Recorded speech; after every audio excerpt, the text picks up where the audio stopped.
महाराष्ट्र के मालेगांव में इतिहास ने करवट ली है। असदुद्दीन ओवैसी का वो सवाल, बुर्के वाली मेयर क्यों नहीं बन सकती, आज सवाल नहीं सच्चाई बन गया है।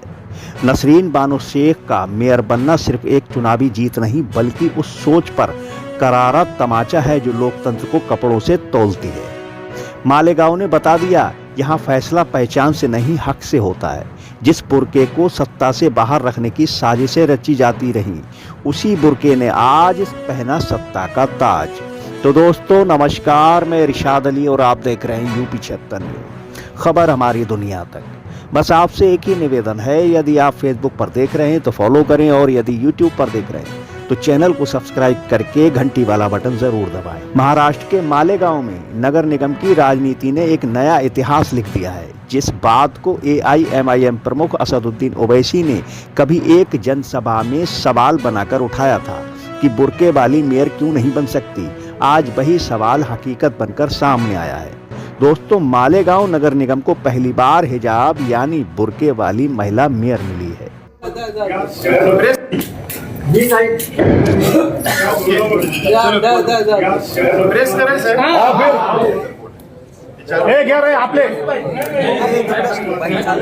दोस्तों, नसरीन बानो शेख को मालेगांव का मेयर चुना गया है और इस जीत के साथ उन्होंने न सिर्फ चुनाव जीता बल्कि उस सोच को भी चुनौती दी है जो महिला नेतृत्व को कपड़ों और पहचान से आंकती रही है।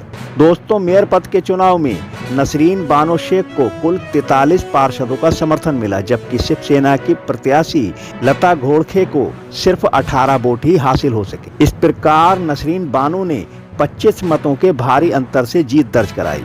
आपको बताते चलें कि नसरीन बानो मालेगांव की स्थानीय इस्लाम पार्टी की नेता हैं और नगर निगम चुनाव में इस पार्टी ने कुल 84 सीटों में से 35 सीटों पर कब्जा किया था। इसके अलावा समाजवादी पार्टी के 5 पार्षद और कांग्रेस के 3 पार्षदों ने भी खुला समर्थन दिया।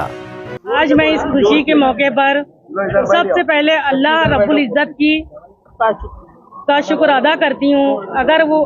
अगर आज हमारे दरमियान मरहूम शेख रशीद साहब अगर हयात होते तो ये खुशी यकीनन दोबाला हो जाती।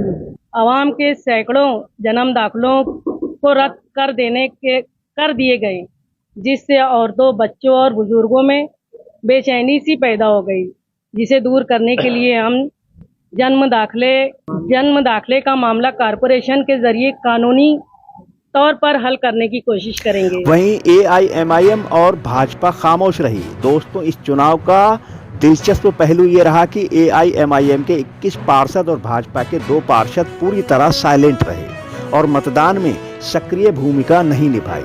तो दोस्तों, नसरीन बानो की जीत ये साबित करती है कि सामाजिक समर्थन और राजनीतिक साझेदारी संख्या से ज्यादा अहम होती है। तो अब आप सोच रहे होंगे कि इसमें ओवैसी का रोल क्या है, क्योंकि इसमें AIMIM तो साइलेंट रही। तो आपको बताते चलें कि ओवैसी ने चुनाव से पहले एक रैली में साफ कहा था, जब संविधान हर नागरिक को बराबरी का अधिकार देता है तो बुर्के वाली मेयर क्यों नहीं बन सकती। आज उसी सोच का परिणाम मालेगांव में देखने को मिला। दोस्तों, राजनीति में अक्सर कथनी और करनी में फर्क दिखता है, लेकिन इस मामले में ओवैसी की बात जमीन पर उतरती नजर आई, क्योंकि अगर कोई और नेता होता तो अपने 21 पार्षदों को आगे कर चुनाव को टकराव में बदला जा सकता था, लेकिन AIMIM ने पीछे हटकर राजनीतिक संतुलन बनाए रखा, जिससे रास्ता खुला और नसरीन बानो शेख मेयर बन गई।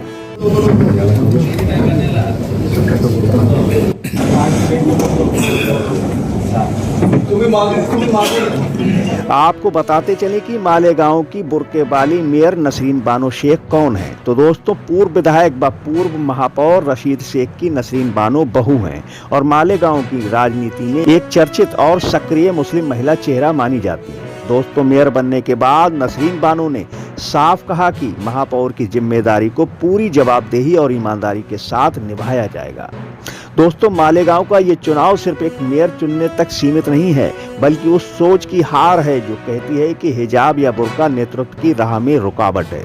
तो दोस्तों, हमारी ये खबर आपको कैसी लगी और बुर्के वाली मेयर की सोच पर आपकी क्या राय है, हमें कमेंट बॉक्स में कमेंट करके जरूर बताएं और देखते रहें यूपी 76 न्यूज़, क्योंकि खबर हमारी दुनिया तक। और हम जल्द मिलते हैं, तब तक के लिए जय हिंद।